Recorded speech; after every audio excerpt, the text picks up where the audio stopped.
Here is one UFC fighter in every division that would beat the current champion. Just a cool little video idea to keep us going through the off season. You know, keep us entertained because it gets boring. And what am I supposed to do? Find other hobbies? No. No, obviously not. So yeah, I just think about matchups, think about what could happen. This is one fighter that I would pick to beat the champion. If this matchup got made, I would pick this guy to beat the champ right now. Yeah. And we'll start with flyweight. We'll go top to bottom. Bottom to top. Damn it. Should I start again? No. Let's keep going. Charles Johnson. He was in the thumbnail if you recognized him. Charles Johnson is the guy. I think he beats Pantoja over 5 rounds for the belt. And I know he struggled with grapplers before, but he's always survived. You know, never get subbed. And yeah, I just think he does it. I think he's got what it takes to like pick it up in the later rounds. Obviously, he's got good cardio, Olympics tattooed on him. Someone a little bit more well-known, Kai Kara France, I definitely think he beats Pantoja. Obviously, he's got some of the best anti-grappling there is.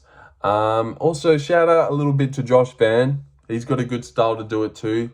Boxing, low hands, maybe stuffs them, but it would be tough. But yeah, I think Charles Johnson would beat Pantoja weirdly.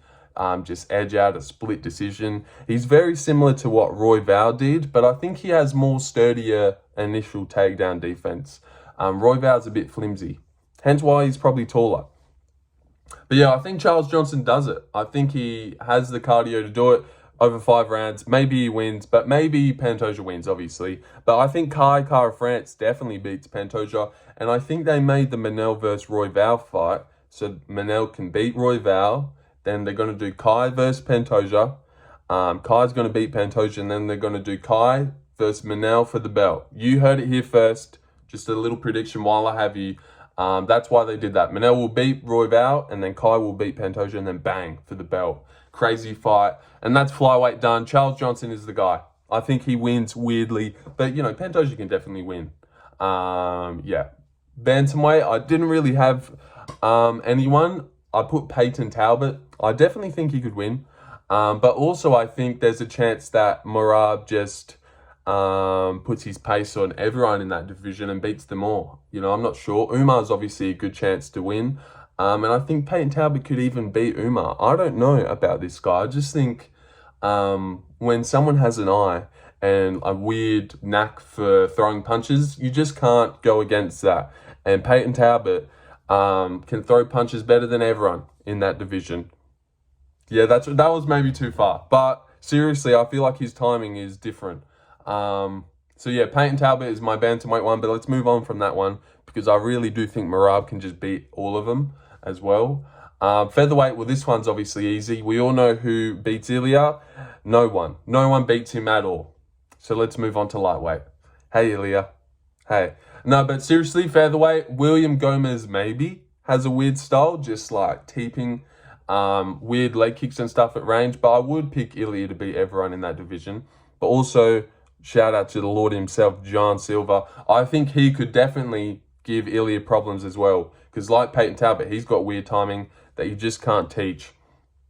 How do they have so many of those weird timing guys at Fighting Nerds? How did they know them? Yeah, weird. John Silver, he can definitely beat Ilya, but I would pick Ilya to beat everyone. Everyone on the whole roster. Seriously, no one beats us. I mean, that guy. But yeah, bantamweight, I feel like I should have had someone better, like a weird grappler. Let me know in the comments any cool bantamweight ones, but we'll move on to lightweight. Featherweight was what? William Gomez. I do think he's got a weird style where he just backs up a lot and uses kicks. I just think that could be tricky. Maybe he edges out a split decision. Maybe he just split decisions everyone on the roster. I mean, how good is William Gomez? We don't know. I picked him to beat Joe Anderson Brito. So yeah, I've got a soft spot for William Gomez. I think he's good. I keep looking up at bantamweight, just trying to pull another bantamweight from my mind. But I can't think of anyone except for Peyton Talbot. He does it. All right, let's move on to lightweight. This guy was also in the thumbnail, Joel Alvarez. I know he's lost to Arman Sarukian. And would I pick Islam to beat, would I pick Joel to beat Islam? Probably not, but I could justify it. He could weirdly beat and finish everyone in that whole division. This guy's going to have a chance every time he goes out there. It's just will he or won't he? I know Arman took him down and elbowed him and he was bleeding and stuff, but that was a very convenient cut. So maybe second time around, and I think he's getting better. And he's like, is he like 31 or 32? He's not that old. I think Joel Alvarez has a good chance to beat Islam. Well, he's got a good chance to beat anyone. This guy's just a freak, weirdo. But I just put him in the thumbnail because he's like recent talking. You know, maybe he'd be recognizable. I don't actually know if he would beat Islam.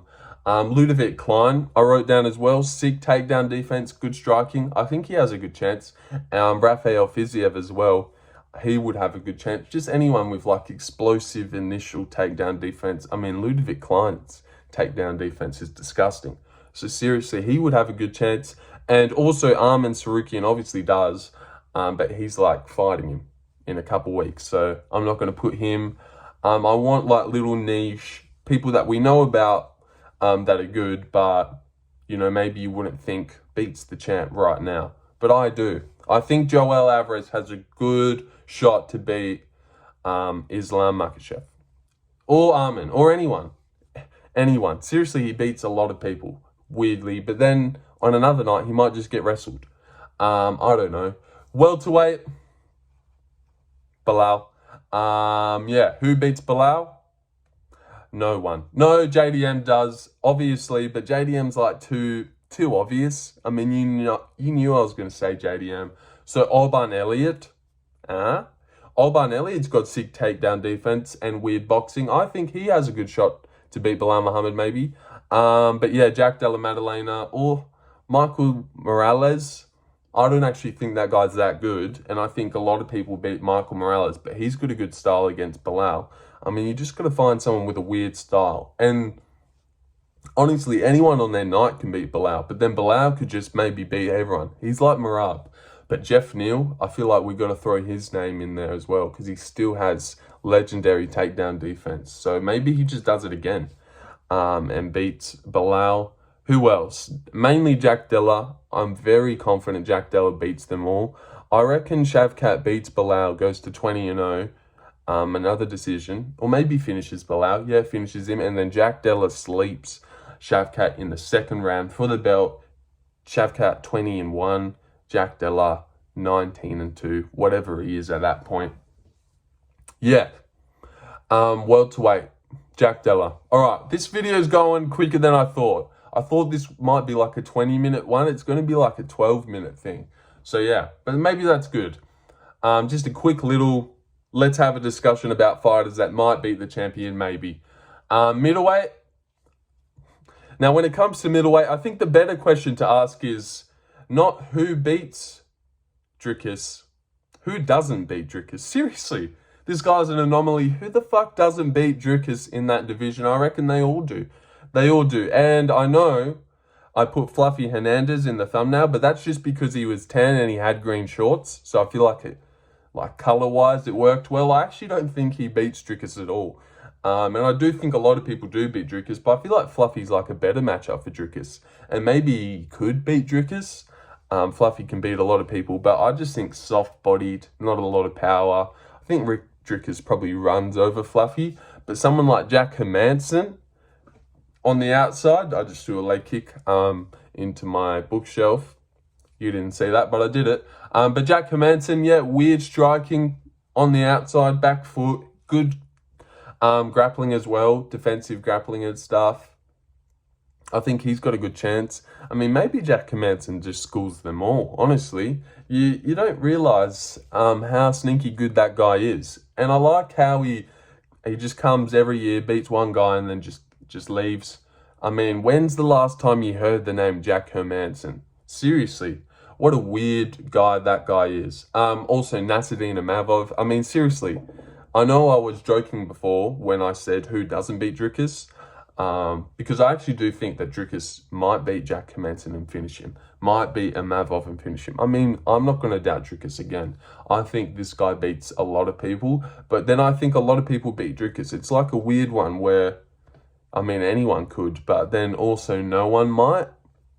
I don't know. Dricus is a strange guy. Strange guy.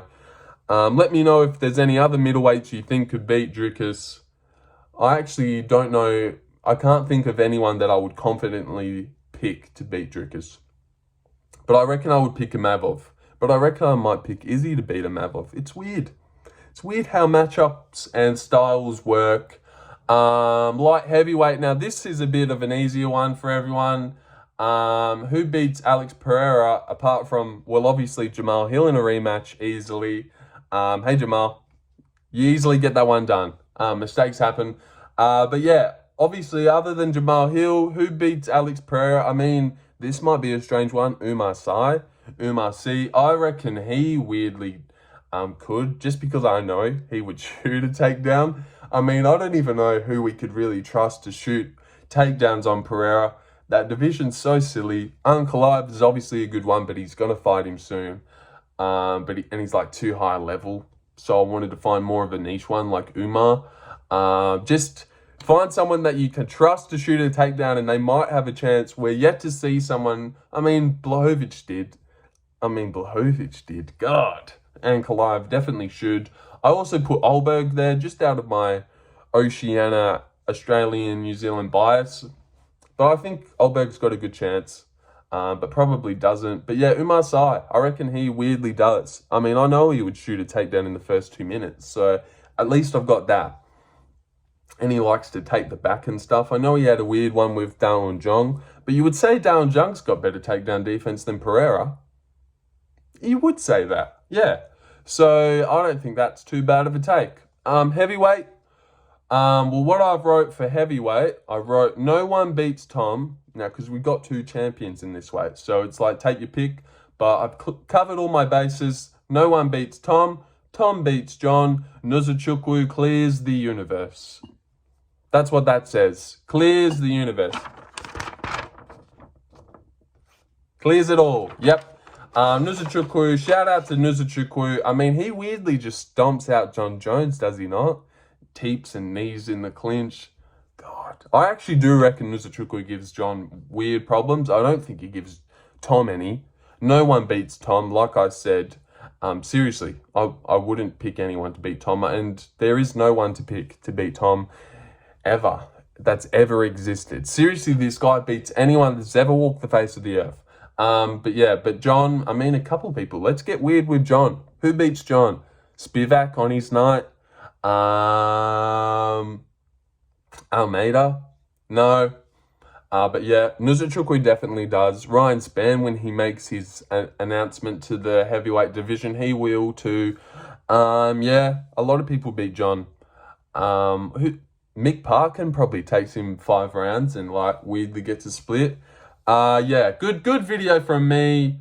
Went quicker than I thought it would. I thought I would have more to talk about. When I was thinking about my Charles Johnson reasons, seriously, I was talking for ages in my head about like the Olympic cardio, how he stayed safe against Durden and all these other people. So over 5 rounds, he'd have such a better chance to pick it up late. But yeah, I don't know. Once the camera's on and shit's happening, it just goes too fast. It goes too fast. Let's go to the 15-minute or 16-minute mark anyway, though. And let's just rehash last second. See if we can pull any weird names from our mind. Featherweight. Well, let's not bother with that. Ilya's obviously the man. Bantamweight. Who weirdly could beat Merab? I mean, let's throw Ricky Simone back in there. He still has great takedown defense. Vinicius Oliveira. That could be a weird one. Even Saeed. I could see Saeed guillotining him. Saeed's got the best guillotine you've ever seen. So who knows? Flyweight, Joshua Van, I do think that's a good one with his low body shots. Naturally good defense for stuffing takedowns. I've always said that Kai Kara France beats Pantoja because look at the Askarov performance. Look at the Bontorin performance. I know that this guy can have Pantoja on his back and find the KO or find good shots. So yeah, Kai Kara France beats Pantoja. I really hope they make that matchup. He beats him. Lightweight was cool, wasn't it? Alvarez, Klein, some good names. Fiziev, a lot similar. Like Klein and Fiziev, very similar guys. And I know Roosevelt Roberts gave Klein a bit of problems, but he's a counter striker that lets people come to you. Whereas someone like Islam, I think Klein gives him problems. Welterweight, Alban Elliott was a good one. Yeah, Fluffy definitely doesn't. I mean, I don't even know why I put him in the thumbnail. It was just he was tan, he was green. I don't know. It looks a bit weird in the thumbnail, doesn't it? 15 minutes, nearly at 16. We'll go to 16. Umar Sy, heavyweight. Yeah. Last video for 2024. And hopefully in 2025, I'll really get my act together and maybe take over. When I first started the video, my hair was like real John Wick, even a bit Tom Riddle, Harry Potter style. But now that it's gone to a real fluffy fringe. You know that vibe where you that vibe. But you know when you wash your hair and it's just like, you know, it gets to that state where you don't like it. You move it around and it just falls down and it's all fluffy. That's like the worst thing, hey. It just stops you from washing your hair. And you should be washing your hair a couple times a week. But then, like, picture this. You've got something on Saturday, maybe a little party. You're like, well, I can't wash my hair because then I'll go looking like a little fluffy guy. So, yeah, just a bit of hair thoughts before I head off. 16:30, respectable, honourable video. It's been 2 weeks since I posted one, so I just feel like I had to get something out there. Yeah, and I've been sitting on this idea for a while, and this thumbnail for a while. I made it like weeks ago. Seriously, I'm a bit lazy. All right, 16 minutes. We did well. Thank you for watching. Hi, Mom. And subscribe. 2025 is my year.